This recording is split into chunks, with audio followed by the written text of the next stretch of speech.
বর্ষা মৌসুমে কৃষি জমিতে ভেসে আসা কচুরিপানা জমিতেই সংরক্ষণ করা হয়। পরবর্তীতে পানি নেমে গেলে সেই কচুরিপানার ভিতরেই রোপণ করা হয় রসুনের বীজ। বীজ রোপণ শেষে আবার কচুরিপানা দিয়ে ঢেকে দেয়া হয় জমি। এতে খরচ কম ও লাভ বেশি হওয়ায় শরীয়তপুরের কৃষকরা আগ্রহী হয়ে উঠছেন এর চাষে। জেলার ৫,০০০ হেক্টর জমিতে এই পদ্ধতিতে রসুন আবাদ করা হচ্ছে।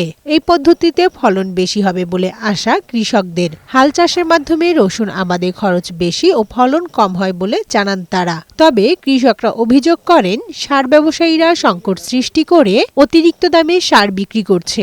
এক ক্ষেতের ভিতরে এক করা প্রতি মনে করেন আপনার 10 কেজি করে সার লাগে। এত সার লাগলে আমরা রসুন মনে করেন বেচতে গেলে 1200-1400 টাকা। যেই বস্তা আছিল 1000, সেই বছর 1400।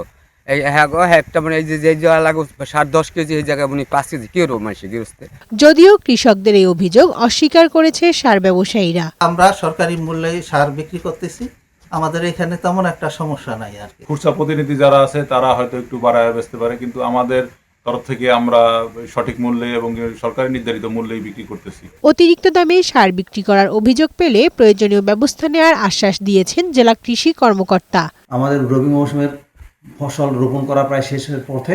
আমরা আশা করছি এটা যদি আমরা মজুদটা যদি ঠিকমতো সরবরাহটা নিতে পারি, আমাদের সারের কোনো সংকট এখানে হবে না বলে আশা করি। আগামীতে জেলায় বিনা চাষ পদ্ধতিতে পেঁয়াজ রসুন আবাদ আরও বৃদ্ধি পাবে বলে জানান তিনি। কানিজ নুসরাত, বৈশাখী সংবাদ।